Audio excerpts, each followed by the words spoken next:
वेदा उस मेंशन की छत पर खड़े थे जिससे 3 दिन पहले आर्यन की दोस्त प्रिया गायब हो गई थी। छत पर शराब की बोतलें, सिगरेट के टुकड़े और कुछ मरे हुए कौवे पड़े थे।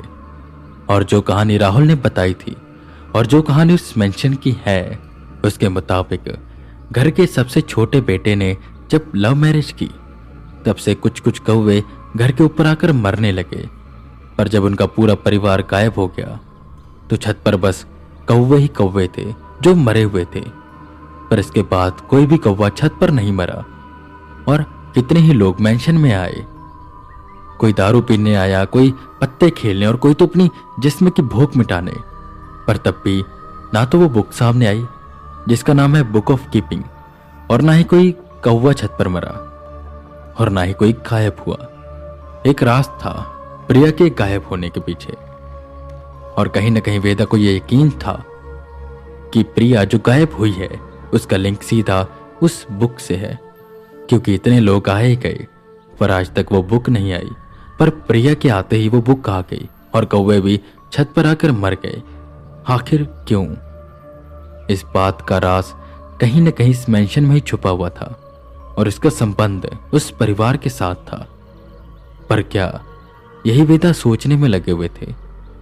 हालांकि ये बात भी भुलाई नहीं जा सकती कि वेदा को इस मेंशन में किसी भी भूत प्रेत की मौजूदगी सेंस नहीं हुई, और उसका कारण भी वेदा ने दिया कि इस मेंशन में कुछ ऐसा है जिससे भूत प्रेत भी डर रहे हैं। पर आखिर कौन है वो? वेदा अभी भी ये सब सोच ही रहे थे कि उन्हें पीछे से किसी के आने की आवाज सुनाई दी। उन्होंने पलट कर देखा तो आर्यन था। सर, मैंने सारे डिवाइसेस लगा दिए हैं। और आपको कुछ पता चला? जिस पर वेदा आर्यन को उन मरे हुए कौवों की ओर देखने को कहते हैं। वो देखो आर्यन, ये कौवे देखने में ऐसे लग रहे हैं जैसे 2-3 दिन पहले ही मरे हो, ठीक प्रिया के गायब होने से पहले या बाद में।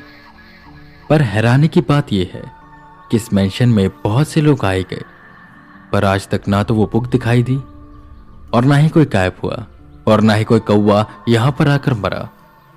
तो आखिरकार ये प्रिया ही क्यों? सुनो आर्यन, मुझे तुम प्रिया के बारे में सब कुछ बताओ, जो भी तुम जानते हो। वेदा अब श्योर थे कि प्रिया का लिंक उस किताब के साथ जरूर है और इस मेंशन के साथ भी। आर्यन ने वेदा को प्रिया की कहानी बतानी शुरू करी। सर, मैं और प्रिया कॉलेज में मिले थे और हम काफी अच्छे दोस्त बन गए। जितना मैं या हमारा फ्रेंड सर्कल जानता है, तो प्रिया अनाथ थी। अब वो अनाथ थी, उसके मम्मी पापा ने उसे छोड़ दिया था, ये तो मैं नहीं पता, क्योंकि वो बताती है कि जब वो महज 1 महीने की थी तो उसे कोई अनाथालय के बाहर छोड़कर चला गया था। कहां से आई है वो, किसकी बच्ची है, ये किसी को नहीं पता। ये सुन वेदा की आंखें बड़ी हो गई। उन्होंने पूछा, और वो अभी कहां रहती है? जिस पर आर्यन बताता है, अभी तो उसने एक फ्लैट रेंट पर लिया है। एक एनजीओ है जो उसकी पढ़ाई का और बाकी चीजों का खर्चा उठाता है। बस वेदा के दिमाग में कैलकुलेशंस होने लगी। सुनो आर्यन, मुझे इस अनाथालय लेकर चलो जहां पर प्रिया को छोड़ा गया था। बिना देरी के वेदा और आर्यन निकल गए उस अनाथालय के लिए। और हैरानी की बात यह थी कि वो अनाथालय सीतापुर से ज्यादा दूर नहीं था। वो लोग कुछ ही देर में उस अनाथालय के सामने पहुंचे। सर, मुझे खुद नहीं पता था कि अनाथालय इतनी नजदीक है। बस प्रिया के मुंह से नाम ही सुनता रहा था, और जब मैप पर डाला तो पाया कि ये तो बगल में ही है। चलिए सर, अंदर चलते हैं। दोनों अंदर गए। वहां पर एक औरत थी जो गार्डन में कुछ काम कर रही थी। नमस्ते आंटी जी, हमें आपसे कुछ बात करनी है। क्या हमें आपके 2 मिनट मिल सकते हैं? आर्यन ने पूछा, जिस पर वो औरत खड़ी हुई और उनके पास आई। बताओ बेटा, क्या बात है? जिस पर वेदा ने जेब से प्रिया की फोटो निकाली और कहा, क्या आप इसे जानती हैं? इसका नाम प्रिया है और यह आपके अनाथालय में ही थी। प्रिया की फोटो देख वो थोड़ी सी हैरान हुई और बोली, हाँ जानती हूं, पर अब ये हमारे साथ नहीं रहती और हमें इसके बारे में ज्यादा कुछ नहीं पता। आप जा सकते हैं। वो काफी हड़बड़ी में लग रही थी। वेदा समझ गए कि ये कुछ ना कुछ छुपा रही है। सुनिए, हम जानते हैं कि आप हमसे कुछ छुपा रही हैं। देखिए, इसकी जान खतरे में है, तो अगर कुछ भी आप जानती हैं तो प्लीज बता दीजिए। ये सुन उस औरत के बढ़ते कदम रुके और वो पलटते हुए बोली, क्या प्रिया की जान खतरे में है? हमें तो लगता ही था कि एक न एक दिन कुछ ऐसा होगा। वेदा और आर्यन दोनों हैरान हुए और पूछने लगे कि उन्हें ऐसा क्यों लगता था, जिस पर वो पहले उन्हें अंदर लेकर जाती है उस अनाथालय के और बताने लगती है कहानी प्रिया की। बेटा, मैं तब इस अनाथालय में नई नई आई थी। एक रात में ही गार्डन में टहल रही थी और देख रही थी कि सब बच्चे अंदर चले गए हैं कि नहीं। तब मुझे किसी के दरवाजा खटखटाने की आवाज सुनाई दी। बाहर निकलकर देखा तो एक फूल सी प्यारी बच्ची को कोई गेट पर छोड़कर चला गया था और वो रोए जा रही थी। अक्सर ऐसा होता है, जिसको बच्चे नहीं चाहिए होते वो उसे अनाथालय के सामने छोड़कर चले जाते हैं। हमारे लिए कोई नया केस नहीं था। हमने उसे उठाया और रख लिया और उसे नाम दिया प्रिया। प्रिया बहुत ही प्यारी बच्ची थी, सबसे अच्छे से बात करती थी और सबके साथ अच्छे से रहती थी। पर उसमें एक बात अजीब थी, कई बार वो रात में ही किताबों को उठाकर उनके पन्ने पलटती, अंधेरे में ही अपने आप से बातें करती और जब उनसे कहते कि सो जाओ कल पढ़ना, तो अजीब सी आवाज में कहती कि चले जाओ वरना मैं सबको मार दूंगी।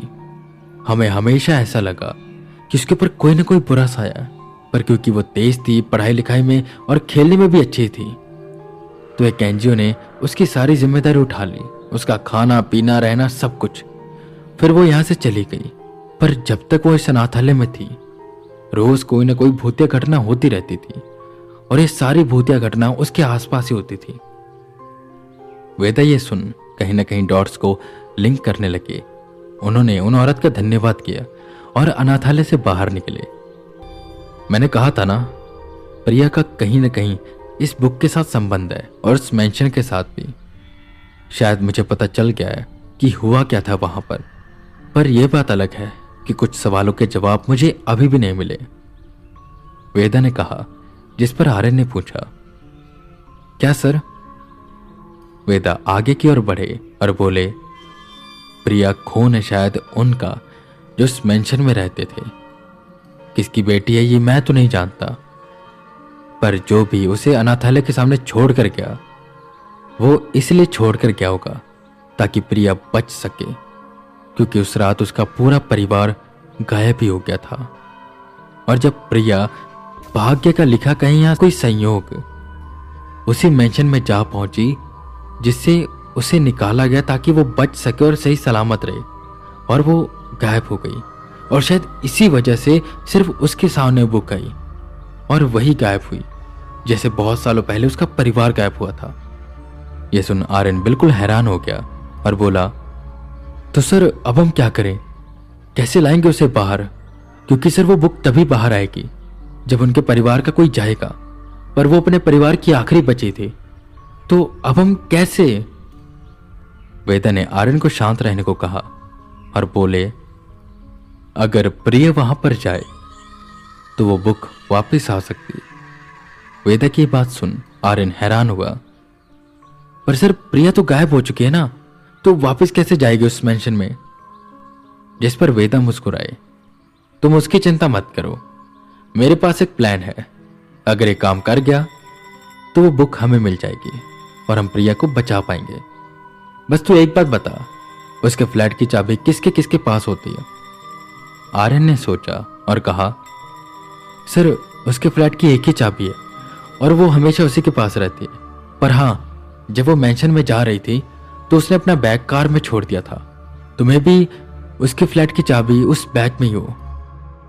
बस ये सुन एक उम्मीद की किरण जागी। उन्हें ऐसा लगने लगा कि वो प्रिया को आराम से बचा लेंगे, पर क्या ये इतना आसान होने वाला है, या ये उससे भी ज्यादा मुश्किल होगा, या अभी भी ऐसी और कड़ियां पड़ी हैं जो जुड़नी बाकी है। वेदा के सामने सवाल अभी भी वैसे के वैसे ही खड़े थे।